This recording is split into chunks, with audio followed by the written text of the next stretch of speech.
FME Attention Undivided, your friendly neighborhood Spider Dan leading the way.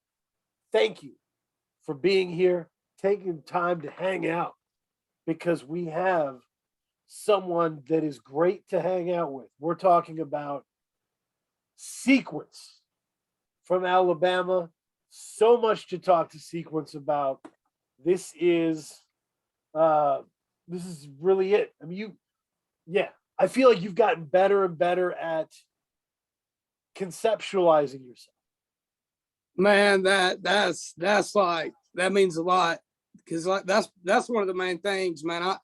I love doing like conceptual stuff in general. That's like albums especially. Like when I started, like I wanted the main thing to be for people to know I just could rap, but like as I got more into it and developed more skill and I guess ability to write songs and song structure, man, I just wanted to completely like just go and knock out the conceptual thing, man. Like that's like a lot of people think that's the hardest, but it's the easiest thing to do, because like, you know, life reflects art reflects life for me. So it's second nature, man. It's easy. It's easy.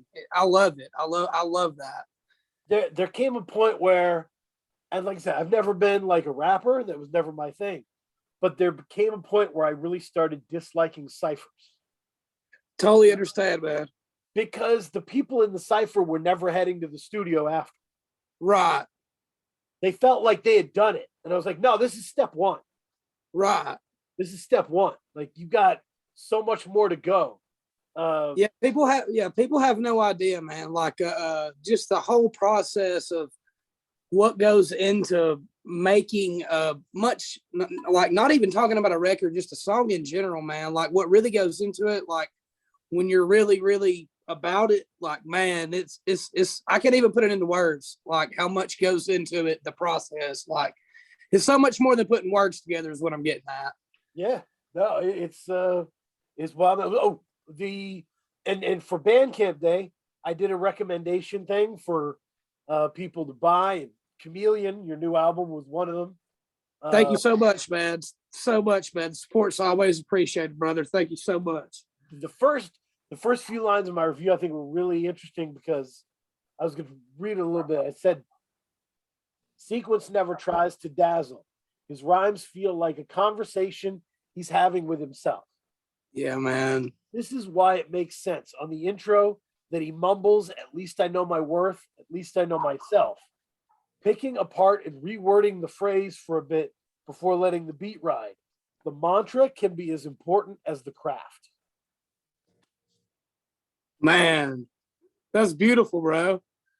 That's fucking beautiful. That's beautiful. That's so well put, because like I put so much into detail. Like I put so much into detail into my stuff. So like for you to put it into words like that, it means a lot to hear. Yeah. I feel you. You're exactly right. Exactly. It's a really interesting introduction, because there's clips of you talking and interviewing and like kind of defining yourself, but there's also just you kind of sneak in and go, "At least I know my worth. At least I know myself." Yeah, man. Self-awareness, self-worth, man. I preach that. I try to always preach that 100%. And something cool about that record, man. So I always like my intros to be cool. Mm-hmm. And so I know, like when the record starts, you hear the SeKwence shout out, you know. Yep. And just like a little random fact, I was a huge And1 mixtape basketball fan growing up, and that's actually Hot Sauce from the And1 mixtape. I was wondering who that was. Yes, that's Philip Champion, aka Hot Sauce. That's I got amazing. Him to do a drop for me. Yeah, man. So I had to put that in there, and then I got an interview clip with my homie. Shout out to my bro from the desk below. That's my guy. You know, I threw that in there, and then I got the smooth intro from my guy Gyro. Man, I felt that was like just perfect enough, because there's so much detail in such minuscule amount of things in that song. Like I'm glad you appreciate it. Yeah, no, it's a real interesting kind of patchwork and tapestry of stuff, and I was definitely, it's an interesting way to kick off the album. I was gonna say, yeah, there's just so many. You faced a lot of interesting things in your career, and I think you really put them together on this. Chameleon is kind of your rebuttal Yeah, to man. a lot of that's going on, and it's very, very tastefully rendered, right? Talk about the concept of Chameleon and what it means to you. Okay, man. So I've always felt like any situation, like like you can hear it on some of the memos and stuff on the tape, but like it's so true. Like I can adapt into any situation. Like I'm a man of the people, bro. Like I'm everybody's homie. Like I can go hang out with the like, bro. I work a 9 to 5 job at a warehouse. Like I don't talk about my rap career. Like that's my homies too. And then I got my music homies. Like I'm the chameleon, bro. Like I can link with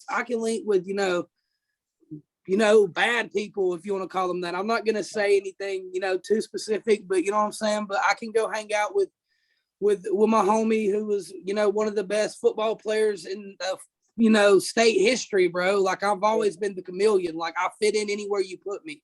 I can survive in any environment, bro. Like, and it still rings true to this day. Like since I was a youngin', man. And like the art concept was my mom actually did that art, the cover art she did that in 2001. Cause like I get all my creative juice from my mom, man. Like I'm blessed. Like she blessed me, but like she did that. And I kind of like didn't like it for years I don't really know why. I was just like, mom, it's kind of lame. But like I grew to love it, and I was just like, and then there's a long story on my Instagram post, but like about I explained the painting, but kind of comes down to just like the colors in the painting. She said when I was younger, describe my emotions or whatever, and that even made sense. Like the chameleon of that, like that aspect of being a chameleon too, bro. Like like I said, man, I try to put so much detail into everything I do. Like I don't want to. I'm not just making music because I just to do it. Like I love this shit so much, man. Like I love it. I love it more than I can put into words. Yeah, no, I mean, and in terms of like the gregariousness, the ability to kind of just go anywhere. Like I understand and share that. Like I went to my wife's office party, and I left with like this crowd of this flock of people around me that I had never met before. You know what I mean? Mm-hmm. Mm-hmm. Like, and that's just, and I remember like locking in with the fiance of her coworker and telling stories about right. Yeah, I feel you, bro. Exactly. Like, yeah. That's just like I can just do that, and wherever it's a blessing, bro. It's a blessing. It's truly a blessing, in my opinion. It is, and what people don't get, I think, about it is that it comes from loving people, right? 100%, bro. 100%. Yeah, you nailed that. You nailed that. My grandmother taught me the same thing, man. My grandmother said the same thing to me. So, like, yeah, I agree with you 100%. Yep. You know, like people, our people will be like, you don't like to lose arguments. I'm like, I remember every argument I lost because I learned. I'm here, bro. Yep. It's yeah, no, but this was it's. I'm interested in how like that now is the time to lean into the chameleon, because I think you had been starting to pin yourself down the right way with the Billy Hoyle stuff, right? Right. That was like a real good comparison point for where you saw yourself. Yeah, I think so too, man. I've always thought the same. I'm glad you see that too. Once again, I'm glad you see that. It was, nobody believes in this dude, but I'm coming. I'm coming. And that was really cool. And we did, by the way, the end of year conversation. It was mid-year or end of year last year, but the whole pitchfork thing came up, and we addressed it. Me and gang and my co-host Keith. We were like, this is ridiculous. Oh yeah, bro. Oh yeah. But it's that bro, I'm it's just funny to me, bro. I'm the type of guy, man, that I just love to laugh, bro. I'm not tripping on anything. Like I know what's up. Right. Like I'm the most critical person ever, and like I know what's up, and man, I just think it's funny. I'm not tripping on nothing, bro. It's all love, whatever. I'm not tripping. It was funny. It was just funny the way it was worded, and funny for me to read. I was like, damn, that's That's a hell of a way to put it, but I mean, you know, whatever. At least I'm on Pitchfork. Fuck No, I mean, yeah, it is. I mean, it. from my perspective on like the music criticism end of it, right? The real trip of like I started becoming a little bit of a commodity, a tiny bit of a commodity. And I think it was because I was like the only dude thinking about what the artist was trying to do. Right. I was the only one. Like you're on this great Okay Nice album that's gonna come out. It's fucking awesome. Fuck yeah, man. Love that guy. Shout out to that guy too, man. Great guy. Great, yeah, great album. He really follow him on TikTok, great TikToks. So like, and after I listened to it, I was like, you know what, man? This album's real special because of this, right? And he hit me like, he is quote tweeted like, this is exactly what the fuck I was going for. Thank you, man. That's, and it's not like I'm like no one else could do that. There's lots of smart people who do it. They just don't really want to know what the mission of the album is. You know what I mean? They're in their head and their space, you know. I think a lot of that, bro, just like comes from people truly being just like service level listeners, bro. Like they're just content with, you know, just surface level stuff, man. There's so much more than meets the eye every time.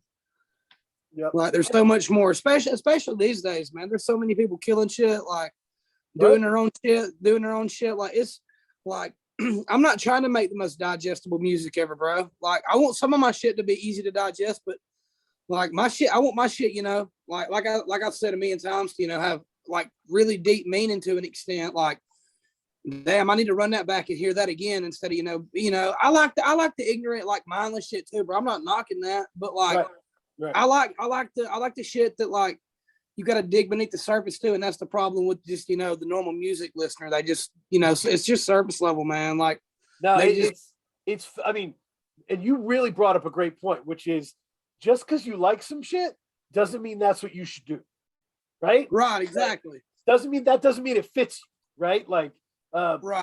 Ben Affleck watched Daredevil growing up. It doesn't mean he should play Daredevil. Facts, 100%, exactly. Great example. So, you know, if it doesn't fit, don't wear it. You know. Yep. Doesn't fit, don't wear it. So that was that you've found out the way to be where you were supposed to be in this one. I think what I find really interesting about Chameleon, because my favorite song is Granite. Oh man, that one's really special too. I'm so glad you like that one. My favorite song. It's not even long. It's like 2 minutes. The last 15 seconds is part of an interview, but there's something about you saying like, I'm gonna grind these words into the granite. Yeah, man. Like that's incredible. Like it couldn't be more true, man. Like I'm carving my shit to the stone, one way or another. Like before I go, whenever that time may be, my shit's gonna be carved into granite, my brother. I promise. Yep. I promise. On this album, you're not just vibing out, which you are capable of doing quite successfully. You're not just exerting the craft, which you do quite successfully.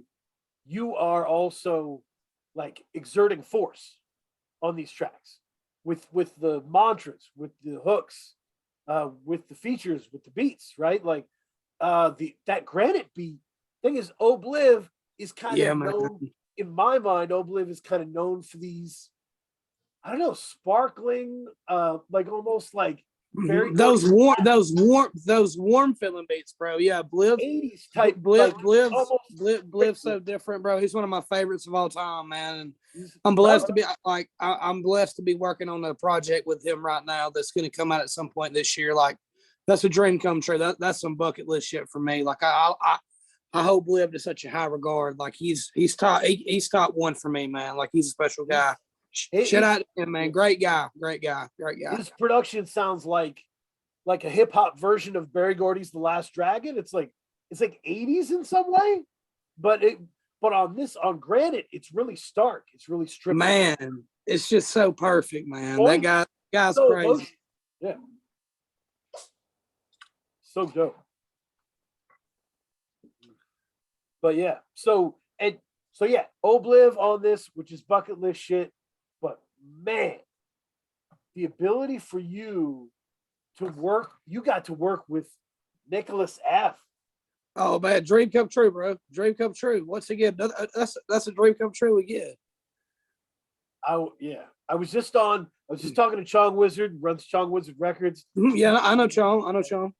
He was on our weekly show, and I was like, he had Nicholas F on Blessing Season, his producer album. And I was like, Nicholas F is a mixtape legend, Hall of Fame. He's such a goat, bro. He's a 101, man. He's a 101 type of guy. 101 type of guy. So it was about 4 years ago. Ugly Mane, Nick F, and some other people. They went on tour, and me and No Face, you know, my buddy that produced I'm Better Than Everyone. You know, me and him and my girlfriend, we actually went to the show down there. And we got to like link up with Nick F and stuff, and we met Ugly Mane, and that was really cool or whatever. But we really didn't like get to musically connect with Nick F until probably about 3 or 4 months later. I got his email, and then we connected on the Keep Your Head Low joint on Lake Water. That was the first one, and I love that one too. Great song. But the 3K joint, man, it's just really special. No Face produced it. The beats, and what's crazy, bro, that beat's like 5 years old. We've made, like, me and No Face and some other people, we've made probably 4 different songs to that beat till I finally was like, okay, bro, I'm gonna use it on this album. I'm gonna re-record a verse, and I'm gonna reach out to Nick F, and I'm gonna see if he's down for it. And you know, he blessed me with that shit, man, and it came together perfect, man. I'm blessed to know that guy. That's another thing, man. It was an interesting comparison I had, because I was like, you know, yeah, Nick, I was talking about the features. You know, Nicholas F is a legend on 3K. Def C is marvelous on Brain Matter. Lord Juco nails his feature. Juco, shout out my brother. Shout out Def C. Shout out Juco. That's my dogs, man. Great people. Great people. I said everything about SeKwence is soulful, damn near meditative. It's why you can catch yourself asking if the guest stole the track. That's just because the consistency of the production and his tone make the features really pop. And facts, bro. There's always a method to the madness, man. Always a method to the madness. My comparison was this happened to Currency as well. Right? Currency was such a consistent dude. Right. The production was always really at a high level. His vibes were always really high level. People would jump into songs and you'd be like, damn, Juvenile snapped on that shit. Like, everybody sounds good with Currency. Right. Oh yeah, man. I see what you're saying. That's cool, man. That's cool. I feel you. So that's what I aim. That's what I aim for too, bro. Like I aim for. I'm lucky to call these people my friends, but like I'm also aiming to fucking get them on records because they body me. I body them. Like I'm not trying to rap with people that I can just out rap every time, bro. Where's the fun in that? Like it's a challenge, bro. I love doing this shit.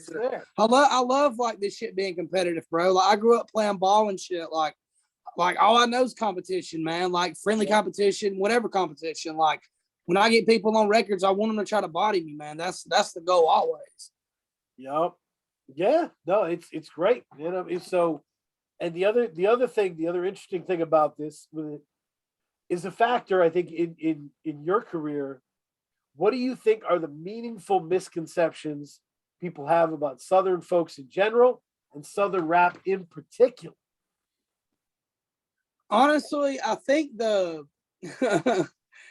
Southern folk in general 2022 thing, man, like being a white rapper in Alabama, like it almost seems like I could honestly, bro, I could go like it's just almost a parody in itself. Do you know what I'm saying?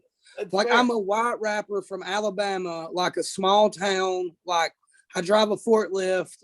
Like I'm a parody, like I could easily be a parody. Like that, like that's one of the misconceptions with like Alabama music in general is just like that's the whole country hip hop thing, the whole, you know, that thing. Like and that there is a wave of that, but like I said, man, it's just so much surface level stuff. Like, cause like I said, man, when I like I don't tell people, nobody knows I rap. I just look like the normal dude here that works a 9 to 5. Like, right. Like that's one of the main like qualms I have with just like the Alabama music scene, man. It's just like a lot of like, and I know I'm white or whatever, but it's just like a lot of white kids either doing just like the emulating the trap stuff, or it's just the saturated shit, man. Like, you know what I'm saying? Yeah, no, I mean it. So, give some backstory here. I was in the military for 3 years, so I did a year in Fort Hood, Texas, and I did it right as DJ Screw was popping. So it was like a crazy time to be in Texas. Right, right. I really got my education, right? Like on, Dope House Records, Latin rap music from Right. all these different cultures, these people that are like platinum inside Texas, like holy shit.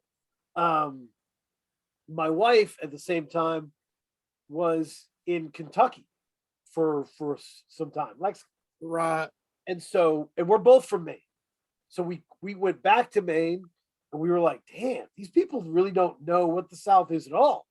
They're guessing when they, like, and we still talk about it. We still talk about aspects of it we missed. That there's a code that you talk to people. It's different, man. It's just different. It's way you different. talk to people. It's different, man. Like, and honestly, bro, like, me and No Face, we had the opportunity. We actually moved out to California, and we lived out there for about a year when we were about 20 and 21.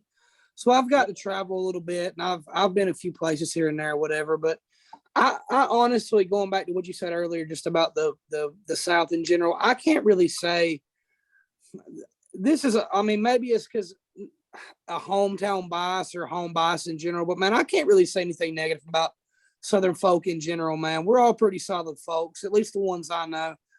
Right. Like the Southern rap scene though, like Alabama, like that. There's the Alabama rap scene is pretty non-existent, other than a few folks, man. Like that's signed to a couple labels here and there, and then you got me and my buddy Crow, but it's pretty non-existent, other than the auto-tune white kids or the other clone kids. It's just man, nobody has an identity anymore, man. It's like everybody just wants to be everybody else, man. That's what sucks. Yeah. Like, that's just killing shit, bro. It's like, come on, man. Like, where's the originality these days, bro? Like, Yeah. It's like when you see like they opened a hamburger place right next to a hamburger place. I'm like, why? Why would you do that? facts, bro. I mean, what's the difference? It's what did they say, bro? It's what did the same type shit. Like sell sweaters next to the hamburger place or something. You know what I mean? Like this. Facts, bro. Switch it up. Switch it up. Switch Right. it up, man. Switch it up. So I mean, and we are lucky because we are in this incredibly interesting, unique time, full of interesting voices. Right? If you're Right. still copying people, what are you doing? Right? Facts, bro. It's 2022. What are you doing out here, bro? Like, dude, like, figure something out. Figure something out. All the people who are popping because they made their own shit, right? Like, Right. Exactly. There's nobody. You've done shit with Sleep before, right? With Sleep. Oh yeah, man. That's my dog too. Shout out to Sleep, man. That's my Like, dog. I've never listened to anybody been like sounds just like Sleep. Like that's not a thing. Not a thing. Sleep's different, man. That's my dog, man. That's my dog. And so that's the way it is, right? Like, but in Teller, That's my dog too. Shout out to Teller. That's my dog too. People that are completely unique in how they sound, in how they perform, and how they write. Facts, man. Facts. Yeah. There's so like there's no. I don't see how anybody right now could complain about there being a shortage of rap music to listen to, bro. That's such a crazy statement to me right now. There's so much shit. Like I said, it all goes back to people just being service level listeners, bro. Like that's all it comes down to. Like you got to dig beneath the bullshit to find the gold, bro. But there's so much to find. There's so much to find. Right. Yeah. No, it's wild. It's funny to see the arguments die though. Like I remember years ago, right? People would hit me like, "Why is Nicki Minaj the only female rapper?" And I would be like, this person, I would just start naming motherfuckers. And Right. It was just like that was the only person they knew, but you can't complain about there not being enough choices if you haven't pursued choices. You know? Man, I swear, dude, there's so much fire out here, bro. It's crazy right now. Crazy. It's crazy right now. It's crazy right now, bro. Yup. Yeah. No, it's so yeah. Do you think about I was talking about Barry Merle also kills that shit. Oh, that's my brother. That's my brother. Amazing. That's my brother. That's my Great brother. folks.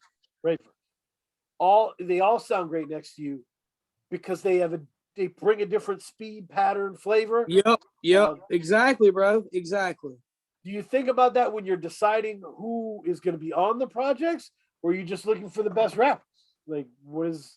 No, man, it's all about like who I hear on it. It has nothing to do with like who I think may rap the best. It's just all. It's like, okay, like I definitely hear, so and so on this song. It has nothing to do with like who would rap the best. It's like, okay, I got to get, so and so on this song. Like that's what it comes down to, bro. Pretty much for me. Because like to me, man, like I said, at one point it was about like making the best rap possibly, but I want to make the best music possibly. Like I'm in the category of rap most definitely, and I wouldn't have it any other way. But like I want to make, I just still want to make the best music possible. I want it to be more than just a good rap song. I want it to be like good music. You know what I'm saying? Like that means a lot to me, making good music. Yeah, I think that's fair. I think you talk about that on the album, right? Of timelessness, Jimi Hendrix and like music that I think the underlying thing is you don't have to explain this to people. You don't have to be like, this was big when I was, you could just put that shit on and people are like, oh shit. Okay. Thanks, bro. Exactly. So I love Joplin. I love Hendrix, man. Like I love Morrison. Like love those guys, man. Love the Stones. Love Danzig. Love the Misfits. Love the Ramones. Love those guys, man. Like I said, like I want longevity like them, bro. That's the goal. I'm trying to be here forever, man. Like that's like I mean, prime example. Like I said on Granite, carve my fucking name into the granite, man. I'm trying to be here forever. That's it. No, it's great to hear, man. Another lesson you can learn from the world of SeKwence is this is a good one. You are not part of your crew. You are your crew. So yeah, 100%. The sense is people see Killer Kane, they think you. People see you, they think Killer Kane. Right? That's my family. That's it. So if you can't have mad people in your crew, you can't have fishy people in your crew because when people see them, they're gonna see you, right? When people that's see family, you, bro. Like that's soulish, that's my brothers. Yep. Like, hold on, let me end this. Somebody's calling me. Hold on. Okay. Let's let me I'm back. Okay, go ahead. No, it's and so and I knew Killer Kane as like your dude, but then I heard Rich Jones Blue Beach. Oh yeah, man. Rich is a great dude, man. I love Rich too. Oh yeah, Rich and Kane. Yeah, that project's crazy, bro. Kane's special, man. Anybody Kane connects with is amazing. Anybody. Kane's one of the best, man. Kane's one of the most consistent. Kane's one of the most consistent motherfuckers out here, bro. Easy. Killing shit. And like so having and once you have a crew like that where you're like, Barry Murrow, Kane, No Face, you like at that point everybody can just grow together. Oh, bro, we're so deep, bro. You got me, you got Killer Kane, you got No Face, you got Barry, you got Not Ever Me, you got Isaac LaRue, you got Rucci, you got Crow, you got Closer, you got Seth, you got Larry. We're so deep, bro. You got Yoni. We're so deep, bro. And like, it's more than just a collective. Like, we're a big family. You know what I'm saying? Like, we got my brother Rucci. He's not on social media right now, but we got my brother Rucci in there too, bro. Like, we're just a big family. Like, that's what it comes down to more than anything. Like we love like naturally like music like is the main priority, but like we're family, bro. Like we're just a big dysfunctional family. We just love each other. It's all love. Right. It's like it's the opposite of the Entourage model of like, I'm gonna be a star. You hang out behind me, which is broken. Oh, exactly, bro. That's what I tell everybody. It's like, look, bro. Like we all run, like, we're all like, I don't run Solus, like Solus, like we all run this shit. Like this is a democracy. This isn't anything else. Like we all run this shit. Like we all run this shit. And I've made that clear since day one. Like we move as a group, like we decide stuff as a group, like we're family. Right. At a point where you're competing in the market against someone that you helped build, you win either way. Right? Exactly. It's a win always. Yeah, man, we're always pushing each other. I'm always trying to kill all of them on raps. Yep. They're trying to kill me. Everybody's trying to make better beats than each other. Like we're all trying to elevate each other, bro. That's why it's successful. That's why like Solus, like we're like in about 3 months, like Solus has been like a little collective for about 5 years, man. That's why we're all so close. We're just brothers, and we just push each other to be better. Like we're just family. It's awesome. So, in terms of the producers specifically, we talked a little about Obliv, but we're talking about, I think No Face does 4 songs on this. That's my brother. That's my brother in real life. No Face is real family. That's awesome. And Killer Kane does 3 songs. That's my brother. What do you think? What superpowers do they bring to it? What attributes do they specifically have on the boards that make them special? Like, man, okay, so like those 2 specifically, bro. Okay, so like I said, like No Face, like it's some generational shit, bro. Like my granddad was best friends with his granddad. Like my dad was best friends with his dad. Like we've been brothers for fucking 20 plus years. Like he just knows me so well. It's just I don't have to be like, hey, bro, can I get, like, he knows, like it's an unspoken thing, man. Like it's such a bond.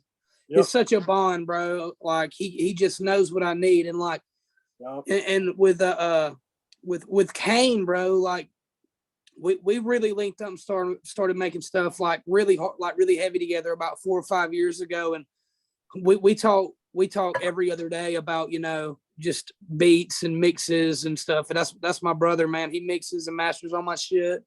Like that's my brother forever. Like he knows exactly what I need to bring like that certain sequence out of me, man. Like Kane's got that certain sound. So does No Face. Like them two specifically, bro. Like, and that's what I love about like everybody in Solus, man. That's like my brother Seth in there. Like me and him got the Hyde series. Like he brings something out of me that nobody else does. Like it's just cool, man. Like I got some stuff with Isaac, another guy. Like he brings another sound out of me. Like it just works out so well, man. Like we all bounce off each other so well. It's really cool. It sounds like, you know, you get to have these relationships with different producers, and the relationships are different. So it's kind of like, like you enjoy hanging out with your uncle different than you enjoy hanging out with your dad. Yep. Like those relationships are great and different at the same time. Exactly. Yeah. So that's cool. And the fit works. Exactly, man. Exactly. Like I couldn't make the same type of music like that I make on No Face beats that I do on Seth beats. Like I couldn't make the same type of shit I do on Rucci beats on Kane beats. Like that's what's so cool about it, man. Like it works out so well. That's awesome. So this is me my overthinking question. I'm enjoying this. What's up, man? Side A is 11 songs. Yeah. Side B is 6, right? Yep. Mm-hmm. What is the overall or thematic difference between sides? Is it as simple as needing a place to break within the journey, or are they different emotional ends to the story, a la Kill Bill 1 and 2? Honestly, like this is the way I look at it, bro. Like side A is like Chameleon, like 100%, 1 through 11. Side A is Chameleon, and and side B also has like all them songs have significance to me too. So like not I can't, it's not that I don't want to say like any less significance than side A, Yep. but there it's just a different feel to those songs, but they're equally as important to me. So I wanted them to make the project too, and I thought it was cool to have a side A that was like the Chameleon and side B, you know, of the Chameleon too, because it's both sides. Both sides is the Chameleon, but like side A is, you know, 1 through 11 is, you know, is the album, and then the other songs, you know, they fit well. I like all the songs, and I just feel like all of them have a certain significance, and I don't want to leave them off. Pretty much. So it's almost like side A is the meal and side B is the dessert. Yeah, exactly. That's exactly right. You're exactly right. Yeah, nailed it. So like because side B has really interesting songs, right? A Dead Weight is dope. Like that is a real interesting pace for because you have like a general vibe to it, and this really kind of Dead Weight flips it and turns it. Def C's on Brain Matter, which is you got to have, and For My Bitch is really interesting because I love that song, bro. I love that song. That is like a flip of the, me and my bitch, she brings me guns, like it's a flip, and it's just very sincere, like. See, bro, like I'm gonna be honest with you, like the For My Bitch thing, like I love writing like love songs, like my own version of love songs, and I'll tell you something cool about that song.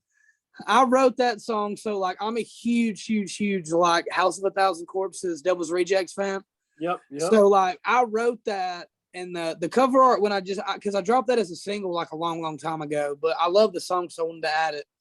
And I wrote that song and recorded it like probably less than 6 hours after I watched House of a Thousand Corpses and just watched Sherry Moon the whole time.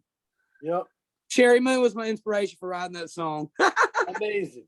That is fantastic. No, but yeah, I'm with you. I love love stories. Like there's man. Sometimes my wife will try to be like, we should watch, this romance movie. I'm like, oh, I love that movie. I've already seen it. Like facts, man. Facts. I feel you. Same here, bro. Same here. You gotta keep it diverse, bro. Right. No, those stories are powerful, man. Like facts, man. Honestly, it's what got me into rap. I was like, the emotions are powerful here. Yeah, man. If you're doing it right, it's all raw emotion, brother. It's important. And so facts, man, facts. It was crazy. So oh man, your mother smashed that voicemail interlude. Bro, my mother's a saint, man. She's the best. That was incredible. So when did that take place? When did you know you were using it? Was that for this project or? Yeah, dude. So let's see. It was like I knew I wanted, because I always like incorporating stuff from like interviews and stuff like that into my albums and stuff. But I knew with this one I wanted to make it a little more personal. Yep. So on the Compass interlude, if you ever pay attention to that, I got my grandmother on that saying a few things about, he has a big heart, he's a good person. Yep. But that's just real minuscule. But the mom thing, I hit her up. Or actually, yeah, I text her because she lives in Georgia and I live in Alabama, so I don't get to see her too much. But I text her and I was like, Mom, like, and because mom's mom's got the juice, bro. Like my mom's like a creative person, and I was like, Mom, I want you to send me a voice memo of like what you always taught me growing up and stuff. I'm gonna use it on a song. And she's like, oh, can I write it down? And I was like, yeah, of course, do whatever you want to do. She's like, okay, give me like 20 minutes. And like she sent me one, and she was like, hold on, I want to send you one more. So like she sent me one more, bro, and it was that one. And I was like, oh, you killed it. Ooh. I was like, this is the outro. I got a beat for it. I'm gonna put a little something over it too. Like this is perfect. Smash this.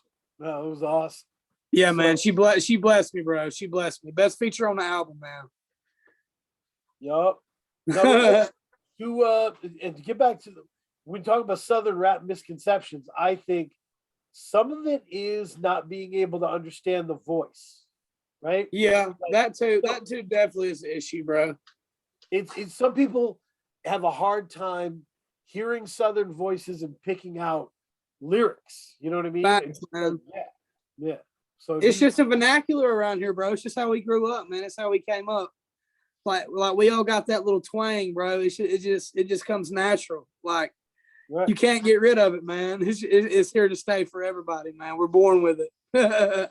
Well, if you like, you know, I maybe it was listening to 8 Ball and MJG albums that really snapped me into the all the things you could do, right? Right.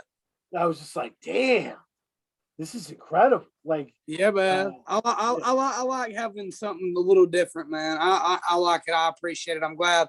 It took a long time for me to grow into liking it, but I finally do, and I love it now. So it works out. that's awesome. No, it's just people, you know, the media areas are centralized in places that just, you know, don't really deal with that as much. Right. Exactly.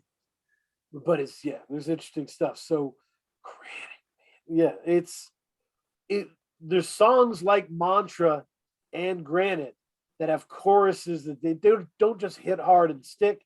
They act as pillars the album stands on. Yeah, man. Those two specifically, I can definitely agree with that. They're like lines in a will and testament. Like, Man, yeah. Mantra is crazy, bro. Like Mantra, shout to my brother, Not Ever Me. Like that's actually a remix. Well, somewhat of a remix. He actually made that song originally, and I hit him up and I was like, bro, extend this for me. I need this for my album. He was like, I got you, bro. So like he don't rap much, but like he's got one of the best pens in the game, bro. He's in Solus. He's one of the best producers in the game right now too. But like his pen's crazy, and he blessed me with that. So that's how Mantra came together. Like, man, I'm so glad that one made the cut. I needed that on there extremely bad. Absolutely. Super special. And so when the hooks are that personal, right? The question is, does the songs lead you to the hook, or do the hook lead you to the songs? It's hard to say, man. It depends. Lately, it's been hooks first. Yep. Lately, it's been a lot of hooks first, but that's just probably the last, honestly, since maybe Chameleon, a little bit before Chameleon, like a little bit before that, but like, yeah, it's hook heavy first now instead of verse first. And see, I'm a weirdo too, bro. Like, also, what I have to do before I even make because I have this weird thing where it's so much easier for me to drop a full project, an album or an EP, a mixtape, whatever you want to call it. It's so much easier to do that for me than to drop a single. I don't know why I'm so indecisive.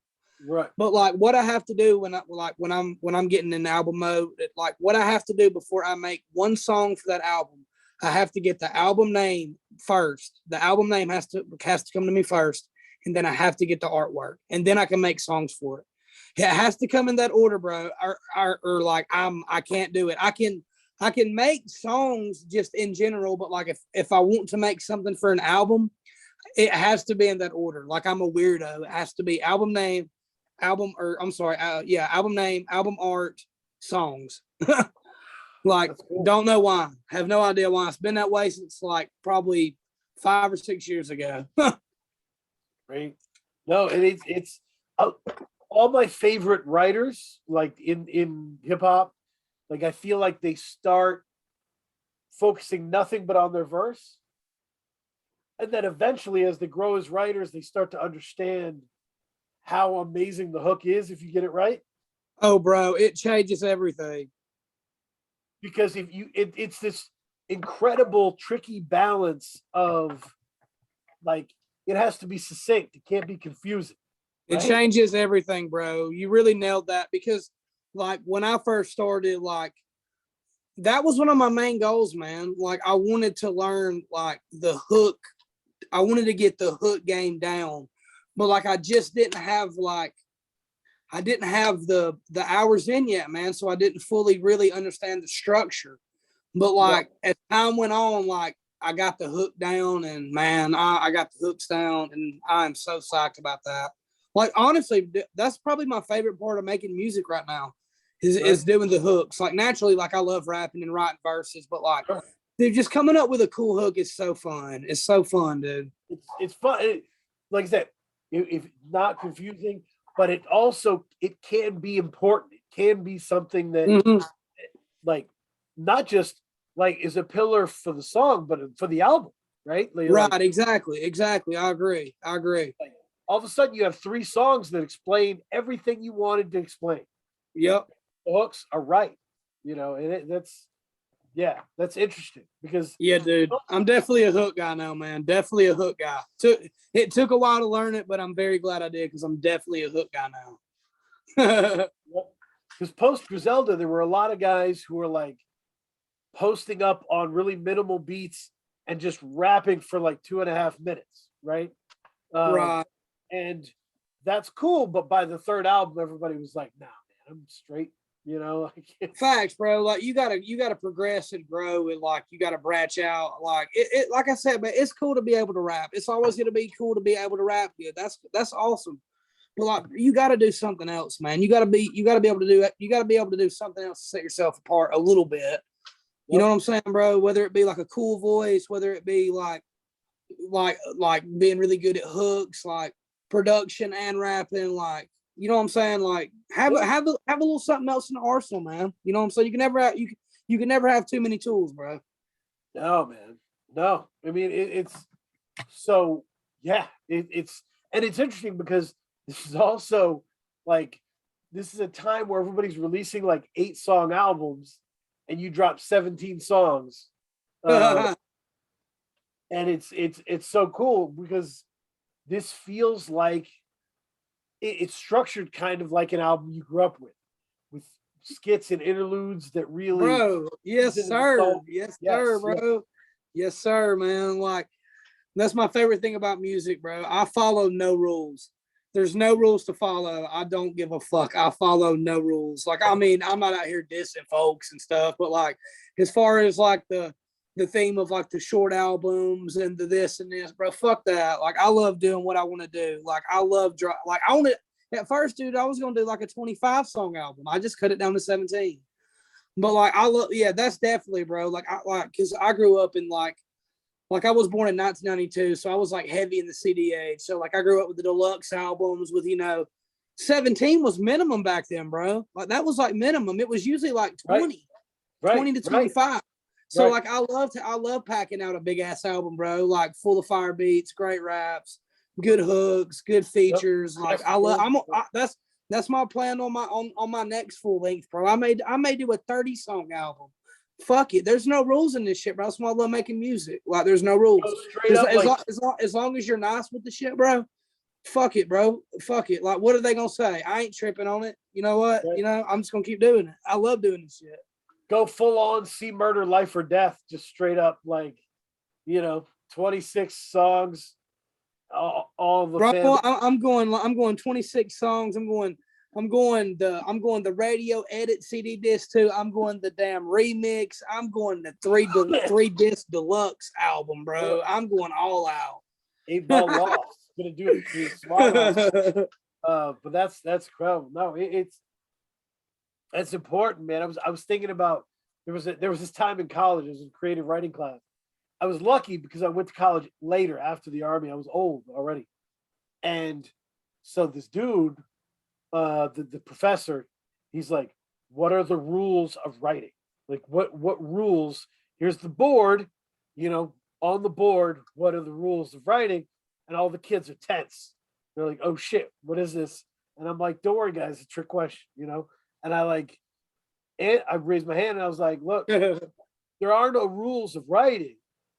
Each project has its own rules. You've got to discover what the rules are of whatever project you're doing and abide by those. But there are no rules that link all the projects. That's exactly, bro. Exactly, man. Exactly. Real ones know, man. Real ones know. Real ones know. And everybody relaxed. You saw them kind of shoulder such. Oh, really good. Thank you. I was like, yeah, don't worry about it. I got you. I'm not gonna let that shit ride. So that's important to know, is that like this album you're making doesn't have the same rules as the other albums you make. Exactly, bro. And I'm always doing some different shit. Like, honestly, man, I'm gonna be honest with you. Like, I hope if not this year, I hope next year, bro, I want to drop a fucking album that's like a fucking, like, not a rock album, not a country album, not a nothing like that, but it's not going to be a rap album. I'm trying to do I love music, bro. I'm trying to hit every facet of music ever. I'm trying to make every kind of music ever. I love this shit. Yeah. Like, naturally, I'm always going to be nice with the pen, and I'm always going to make rap music, but I want to do everything, bro. Like, fuck it. Why not try to experiment? I love writing music. So One of my favorite experimental albums like that, I come back to it all the time. It's from 2012. It was, The Coup did Sorry to Bother You. You remember the movie? The album they released before that, same title, fucking incredible. see, I've tried to switch it up, bro. I've tried to switch it up and do some really cool shit. Like, Yeah. I think I got the potential. I got the voice. I got the writing ability. I really want to do some cool shit. Like, yeah, do it, man. I mean, they brought in like local LA like pop punk bands, and they merged it with their political rap shit, and it was fucking incredible. But like that's you bring in different shit, you do different shit, and it's beautiful. Like facts, man. That's what I'm aiming for, bro. That's what I'm aiming for. that. No, it's so that's and because Billy Hoyle was 4, I think was short by comparison to this, right? It was totally. Oh yeah, dude. Yeah, I think it was like 13, 12 songs, maybe. Yep. So what? Because honestly, bro, with like the whole Billy Hoyle series, man, like, because I dropped the first one in 2017, second one 2018, third one no, the 1 and 2 came out in 2017, the second one came out in 2018, and Billy Hoyle 4 came out last year. Honestly, bro, the thing with those, like, I didn't put any. There was no conceptuality that went into making those. I just wanted to put out a little mixtape type thing for free download, Right. like with like good raps, good beats, nothing special, bro. Just something, just some cool shit, man. Just nothing special. Cause like I said, I like I want to make fun music, like fun type music too. You know what I'm saying? I don't want to make just conceptual shit. Like the conceptual shit, it comes out when it needs to. Right. But like I like getting in there and rapping and having fun just as much as anything too. So that's why I like doing Billy Hoyle stuff and stuff like that. No, it's you. It's another great point, which is if you do a big conceptual album and you really invest in it, it's gonna take it out of you, right? Like that shit takes it out of you. So, dude, so much. You're done with that, you got to just flex. Facts. Like it was we talked about Teller earlier, right? Teller did The Grotesque and the Beautiful, which is his most conceptual, most personal, ill album. That's my dog. I'm glad to be on there, bro. I love that album. Incredible album. And then what did you do after that? Just ripped apart some beats and had fun for a while. Yeah. And then he came back and did that part and parcel. So you got to let yourself breathe. You got to let yourself breathe. Yeah, man, that's important. That's why I like switching it up with different producers, bro. Yep. That's why I like doing like different stuff and not worrying about having to like dig it out. Because like you said, bro, it takes so much out of you to do all the conceptual shit all the time. No, like it takes a lot. Like the next one I'm going for, bro, like, man, it's gonna be a lot. Like the next like big conceptual one I do, it's gonna be a lot. It's gonna be a lot. I already got the title for it and stuff, and I already know the direction I'm gonna go towards. The production is gonna be really important on it. It's gonna be crazy though. It's gonna be really cool. I'm really excited for it, man. I'm excited for where this goes. Do you think Chameleon is your best project to date? If so, why? Yeah, I think so, man. I think just the potency of the whole thing in general, like 1 through 17, I think just them songs in general are some of the best music I've ever made. I think just the overall theme of the album, I think everything just came together perfect for this one, man. I really do. I mean, it's hard to pick a favorite because they're all my brain children, and I love them all. Right. But yeah, I would definitely have to pick and say Chameleon's my favorite, and I think it's my best work today for sure. I agree. I think what Chameleon kind of declares you and saying, like, look, you'll run into a lot of people who have 300 ideas and deliver on 4. But if I have 8 ideas, I'm giving you all 8. Every fucking one of them, bro. Every one of them. You're getting everything. You're getting every bit of it. Exactly. Yeah. There's a declaration of like of work as a part of your character, right? Like these songs are a part of your character and how you want to live. And that's important, man. It's yeah, this is the album to explain who SeKwence is to somebody who doesn't know. Exactly, bro. Yeah. That's what I wanted to mean to people for real. And just because, like I said, bro, like I'm not shit by any means, but like where I come from, bro, like people don't sell, they don't make music and sell records and sell CDs and do good, they don't do shows in Atlanta and they don't do cool stuff like rap wise, bro. Like, so I'm just extreme. I'm super blessed, man. Like I look at everything, every positive, every sale of anything, like every listen. So it's just a blessing to me, man. And I always want to be transparent through my music, and I want everybody to know who they're listening to. Like it's not a facade. Like I am who I am, the good, the bad, the ugly. Like I said, bro, I'm the chameleon. Yeah. I'm the chameleon. I'm the chameleon forever, man. Like, and I love this shit.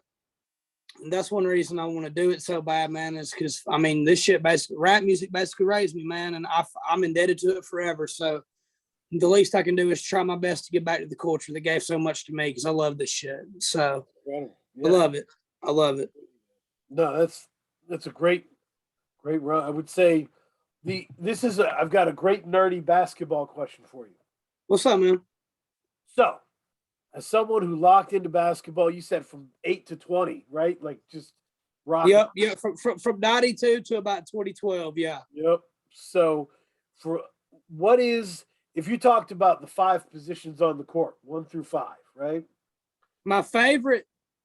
No. That would be too easy. We're talking about what with the roles those positions have. Which one suits the MC? Which one suits the feature? Which one suits the producer? Oh shit. Okay. So my point guard, like who would be my point guard? Like, Oh what do you no, mean? no, I'm just talking about characteristics, right? Do you in terms of what the song needs, do you view the MC as the shooting guard, like and the producer as the point guard? Or do you Okay, I got you, bro. Let's see. I'm gonna be honest with you, man. Like, I think the producer is the most important person on the song. Like, I think, like, I know it's hard to say between the producer and the rapper, but I would say the producer's the point guard.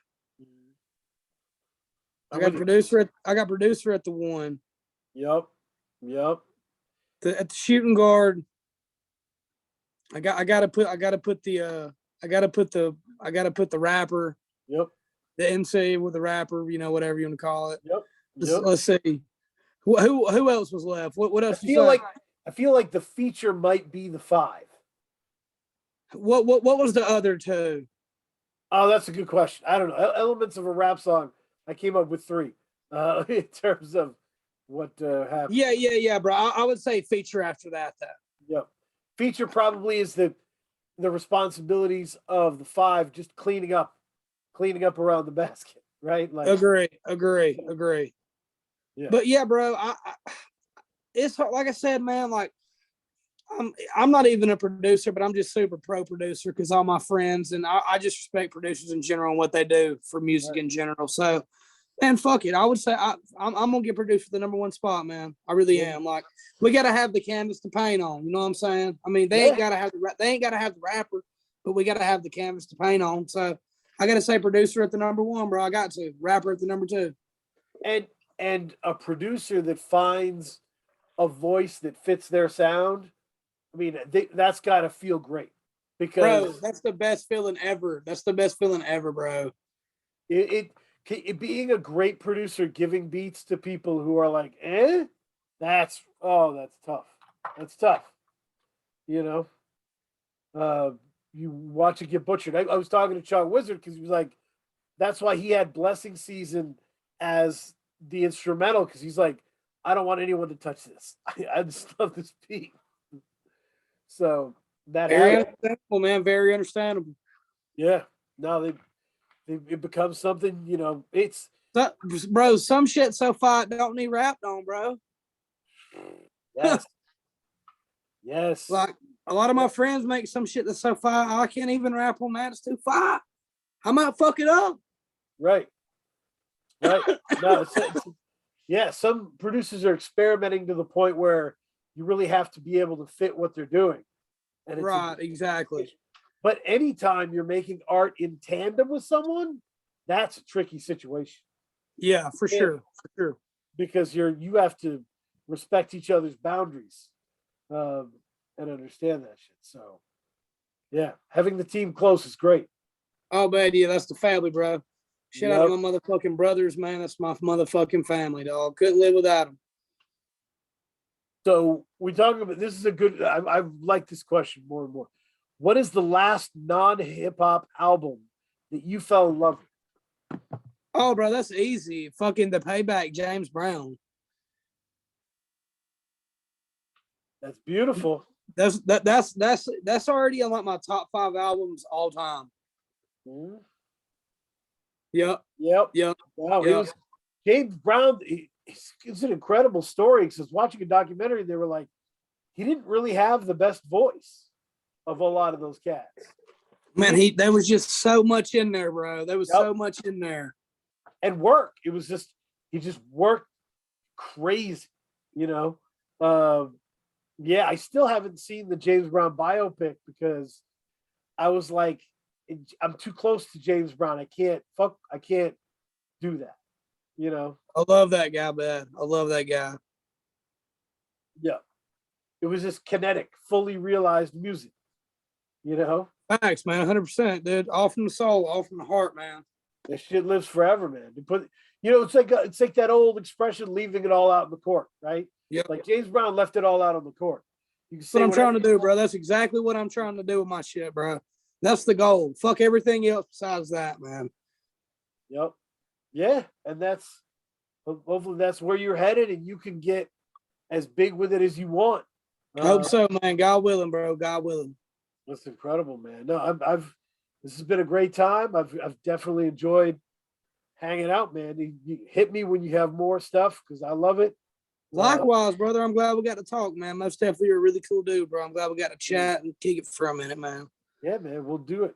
But yeah, thank you. Definitely go to SeKwence, follow the Bandcamp. Chameleon, Best Buy. It's right now priced $7 for 17 songs. Hey, and we got them CDs. We got them CDs on the solacerecords.com website under the store. So y'all go cop one of them Chameleon CDs. Shout out all my brothers from Solace Records. Yep. I love y'all. Shout out to my Records. motherfucking dog. Thank you for your time, man. I appreciate you, heavy bro. Man. We'll chop it up.